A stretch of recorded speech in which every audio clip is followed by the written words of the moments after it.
여러분, 혹시 이 사진에서 뭔가 이상한 점 느껴지시나요? 아마 한국 사람이라면 누구나 단번에 이상한 점을 찾으셨을 텐데요. 바로 신발을 신고 침대에 올라가 있다는 점입니다.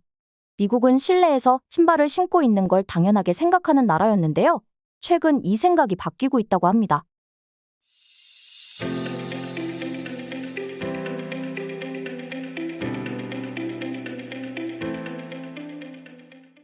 Bad or not so bad, wearing your outdoor shoes into the house. 안녕하세요. 릴리액트입니다. 미국의 한 토크쇼에서 최근 실내에서 신발을 신어도 되는가에 대한 주제로 논란이 된 적이 있었습니다.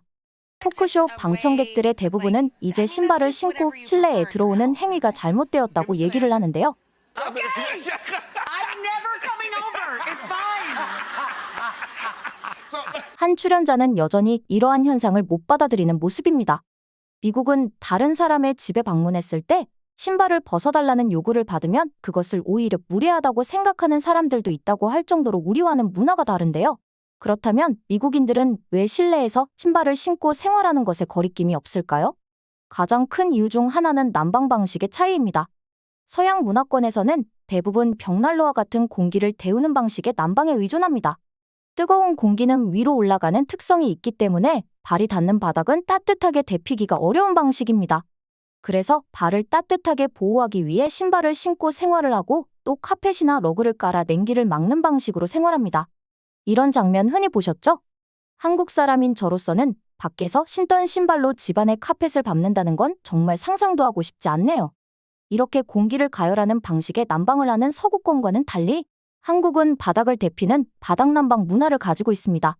부엌의 아궁이에서 불을 떼면 불의 열기가 연결된 바닥에 구들장을 지나게 되고 바닥이 열기에 의해 데펴지면서 방 안에 난방이 되는 시스템입니다. 따뜻해진 바닥에 의해서 집안 전체 공기가 따뜻해지는 효율적인 난방 방식입니다. 밥을 지을 때 사용하는 에너지 하나도 허투루 사용하지 않는 지혜로운 구조라고 할 수 있겠네요. 이 온돌 덕분에 한국은 좌식 생활과 맨발 생활이 가능해졌다고 할 수 있습니다. 실제 온돌이라는 명칭이 기록된 것은 조선왕조실록의 세종편이지만 연구에 의하면 기원전 4세기경부터 한반도에서 사용한 것으로 보인다고 합니다. 실제 고구려 시대의 기록에도 긴 구덩이를 만들고 그 아래에 불을 떼어 따뜻하게 하였다라는 기록이 남아있을 정도이니 한국이 이 분야에서만큼은 정말 앞서 있었네요. 이러한 온돌 문화 덕분에 추운 겨울에도 좌식 생활을 할 수 있었고 생활 공간인 실내와 바깥 공간인 실외를 명확하게 구분하는 생활 양식이 자리 잡은 것으로 보입니다. 조선시대의 많은 그림에서도 이렇게 문 밖에 신발을 벗어놓은 장면들을 보면 알 수 있듯이요. 서구권에서 실내에서 신발을 신는 이유 또 다른 한 가지는 위생관념의 차이입니다. 한국에서는 영역을 위와 아래로 나눠 발에 해당하는 아래 방향을 더럽다고 인식하는 경향이 있으나 서구권에서는 딱히 이런 경향이 없습니다. 또한 한국에서는 먼지나 흙, 물기 같은 물리적인 오염에 대해 민감한 편으로 바닥을 쓸고 닦는 것이 생활화되어 있는데요.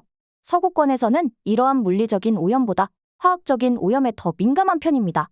실제 청소 방식에 있어서도 한국이 쓸기 닦기와 물걸레질 중심으로 발달해 있다면 서구권은 용도별로 다양한 청소용 화학약품들이 발달해 있는 시기죠. 실제로 미국의 쇼핑몰에서 청소용품에 대해 검색해보면 정말 다양한 용도의 갖가지 품목들을 볼 수 있습니다. 그래서인지 오히려 한국적인 방식의 물걸레질과 물청소를 더 못 믿어한다고 합니다. 물리적인 오염에 대해 별다른 관념이 없다 보니 서양인들은 공공장소의 바닥이나 잔디 등에도 아무런 거리낌 없이 앉을 뿐 아니라 떨어진 음식들도 개의치 않고 주워 먹습니다. 한국 사람이라면 최소 돗자리를 깔거나 물티슈로 간단히라도 닦고 앉을 텐데 말이죠. 그런데 최근 미국인들의 이러한 관념에 변화를 준 사건들이 일어나면서 조금씩 실내에서 신발을 벗는 문화가 정착되고 있다고 합니다. 그 첫 번째 사건은 바로 코로나입니다. 중국에서 시작된 코로나19 바이러스가 전 세계를 강타하면서 위생과 전염에 대한 관심도가 높아졌고 이때 외부의 오염물질을 그대로 실내로 끌고 들어올 수 있는 실내에서 신발을 신는 문화에 대한 연구와 캠페인이 활발하게 진행되었다고 합니다. 오리곤 주 주립대학의 글로벌 건강센터 소장의 말에 따르면 적은 확률이지만 신발 바닥을 통해서도 코로나19 바이러스가 유입될 위험이 있다고 말했습니다. 코로나에 감염된 사람이 기침을 한 뒤 비말이 땅이 떨어진 것을 밟았다면 그 신발을 그대로 신고 집에 들어와 카펫 등을 밟고 돌아다닐 때 이 비말이 카펫에 묻고 이것이 기화하면서 바이러스를 퍼뜨릴 수 있다는 것이지요. 이런 위험에 대한 간단한 해결책은 문 밖에서 신발을 벗고 들어오는 것이라고 합니다. 이렇듯 코로나뿐만 아니라 다양한 오염과 감염에 대해서도 이러한 연구와 위험성이 꾸준히 제기되고 있어 서구 사회에서도 실내에서 신발을 신는 것에 대한 경각심이 늘고 있다고 합니다. 신발에 대한 관념을 바뀌는 두 번째 이유는 아시아 문화, 특히 한국 문화의 전파입니다. 과거 우리가 자연스럽게 외국 드라마를 통해 그들의 문화를 받아들였듯 그들도 한국의 영상이나 드라마 등을 보며 이러한 생활 방식에 관심을 갖게 되고 그동안 당연하게 여겼던 모습에 대해 의문을 갖게 된 것이지요. 과거에는 실내에서 신발을 벗어달라는 요청이 미국으로 이민 온 일부 아시아 국가 사람들의 독특한 요청쯤으로 받아들여졌다면 이제는 자연스럽게 이 문화 자체를 존중하고 받아들이고자 하는 움직임이 많아진 것이죠. 단순히 문화적인 차이일 뿐 아니라 위생적인 이유도 있으니까요. 더 나아가 실내와 실외를 구분하는 생활 방식의 이점까지 알려지면서 오히려 지금은 집에서 신발을 벗고 생활하는 사람들이 점점 더 늘고 있는 추세라고 합니다.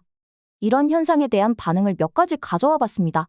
집안에서 신발을 벗어야 하는 이유는 단지 박테리아 때문만은 아니야. 집안으로 가지고 들어올 수 있는 아스팔트의 화학물질 같은 것들도 문제가 돼. 이건 문화적 차이가 아니고 상식이라고. 우리 엄마였다면 2시간을 들여 방금 막 청소를 끝낸 바닥에 우리가 무신경하게 먼지 속에서 신고 놀던 신발로 들어왔다면 등짝을 때렸을 거야. 누군가의 집에 신발을 신고 들어가는 건 무례한 일이야. 여러 댓글을 통해서도 점차 실내에서 신발을 벗는 문화가 자리 잡아가는 것을 알 수 있네요.